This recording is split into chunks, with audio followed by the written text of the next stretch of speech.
Brawl Ganondorf is the undisputed worst character in the series. Awful frame data, worst recovery, and his best matchup being himself, a 50-50. But it's not often you hear people talk about the second worst character in the series, mostly due to the technicality that he's chained to two other stronger characters. Today, we're diving into Ivysaur, a character that the developers gave two exclusive mechanics to, both of which seem to exist purely to make sure no one ever plays him.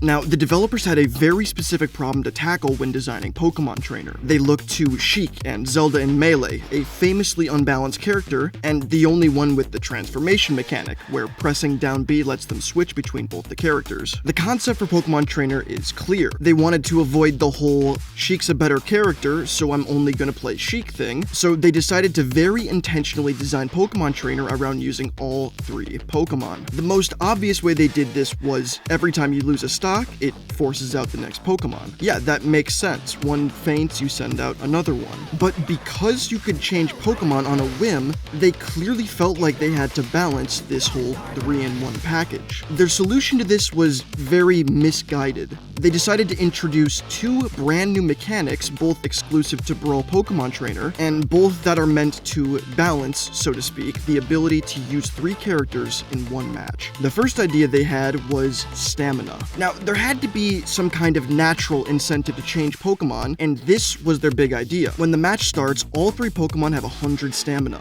Every second that one Pokemon is in battle, they lose 0.5 stamina. They also lose 0.5 for every attack they use. When their stamina points drop below 40, they have a new tired-looking animation and receive a 22% nerf to both percent dealt and knockback, which then continues to decrease per stamina point used up until it caps at a 30% damage and knockback nerf. 30%. When a Pokemon isn't being used, they regain 0.8 stamina per second, and losing a stock only gives back 70% of the stamina points, so if you favor one Pokemon, they'll get tired even faster if you immediately try to switch back to use them again on your next stock, making good matchups for, say, Squirtle impossible to only use Squirtle for. You're maybe thinking, wow, that sounds really bad for all three of the Pokemon, but this is only scratching the surface, because the second mechanic was probably intended to add some depth to their gameplay, to make it more tactical like you were playing one of the Pokemon games, but it fell very short. The mechanic they came up with was a Pokemon type weakness system. This mechanic only applied to Pokemon Trainer, not Pikachu, Jigglypuff, Lucario, no one else, only Pokemon Trainer. If you're not aware, or maybe simply just didn't notice, many moves in Smash have an element effect to them. Characters like Captain Falcon and Mario use fire, darkness is favored by the King of Evil, and electricity is used by Pikachu and Yellow Pikmin, just to name a few. But each Pokemon Trainer Pokemon has a hard-coded weakness and a hard-coded resistance to one element. It's pretty straightforward. Squirtle is weak to grass, resistant to fire. Ivysaur, weak to fire, resists water, and Charizard doesn't like water, but resists grass. You've probably played a Pokemon game before, so this should be nothing new. They were trying to be clever with the whole starter Pokemon type triangle sort of thing. Water weak to grass, which is weak to fire, which is weak to water, you get it. The thing is, they take 10% more knockback on elements they're weak to, and 10% less knockback on elements they resist. This might not sound like a lot, but in practice it absolutely is. It fundamentally changes the way you have to approach certain matchups. Brawl Pop Quiz. Take a second and think of one grass type attack in Brawl. Now, take another second and think of one that isn't Ivysaur. Gotcha. Trick question. There is none. He's the only one with grass attacks, which means that in this format, Squirtle is only weak to Ivysaur. Now, name a water attack. Fludd doesn't do damage, doesn't count. Blue Pikmin, nope, they forgot about him. He does normal damage. Which means, once again, in this format, Charizard is only weak to Squirtle. Final question. Take a second and think of one fire-type attack in Brawl.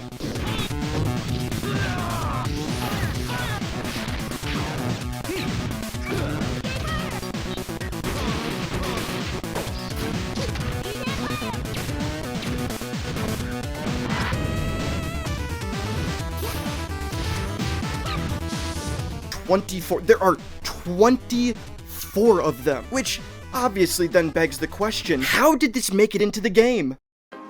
A correction for fairness is that obviously not every single fire attack is a kill move, but from a purely statistics standpoint, genuinely, how did this make it into the game? The entire type weakness mechanic raises so many questions about the developer's intentions with Pokemon Trainer. Why even give them weaknesses like grass and water, and then not add any grass or water type attacks to the game? This alone adds an incredible amount of poor matchups for Ivysaur. If you take Snake for example, he has 7 fire element attacks, and most of them are powerful explosions. This essentially gives Snake a 10% knockback boost to half of his kit when up against Ivysaur. Speaking of which, I would love to sit here and tell you that Ivysaur is as fast as lightning and hits like a truck to compensate for, well, everything. But the fact of the matter is that even without stamina or fire weakness, standalone Ivysaur is probably still a bottom 5 character in the entire series. His back air does not work well, forward air isn't safe on shield and is punishable, down tilt would be decent, but you usually can't follow up on it, only 1 placement above average run speed, has the 3rd worst airspeed in the game, has 1 projectile to compensate for practically 0 range, almost abysmal kill power, has exactly 100 weight, which is in the sweet spot for basically every chain grab in the game to work on him. Not to mention he has arguably the worst tether recovery in a game where tether recoveries are the worst recovery type, and you can simply edgehog to stop him from coming back. Not that he'd be able to get close enough to the ledge anyways with his airspeed looking like that.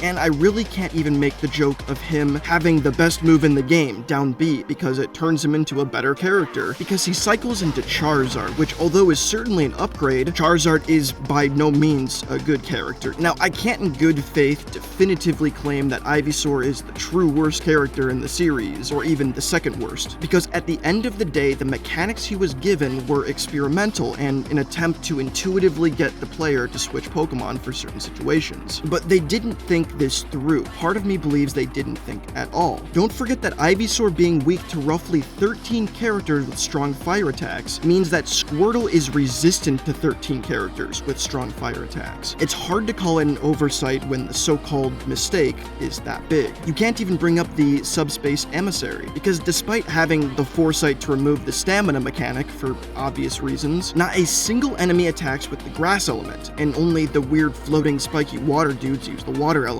I know you find the Pokemon all at different times and can't really switch between them, but that would have been a totally acceptable way to implement a mechanic like this. Oh, and I almost forgot to mention that, for some reason, every common enemy in the Subspace Emissary, except 1, also have a resistance to grass, the type that, once again, is exclusive to Ivysaur. I don't get it. It feels borderline intentional, or that the devs hated Ivysaur for some insane reason. And it's one of those design choices you know they regret, because in Ultimate, both mechanics have been completely erased. But anyways, thanks for watching. This certainly experimented with new and intriguing concepts in Brawl, and I can't entirely fault them for that. I'm trying to remain impartial, but the type weakness thing is, I just can't get past that. It was certainly something. Please like the video and subscribe to the channel if you enjoyed the content, and there's a lot more coming soon. See you on the next one.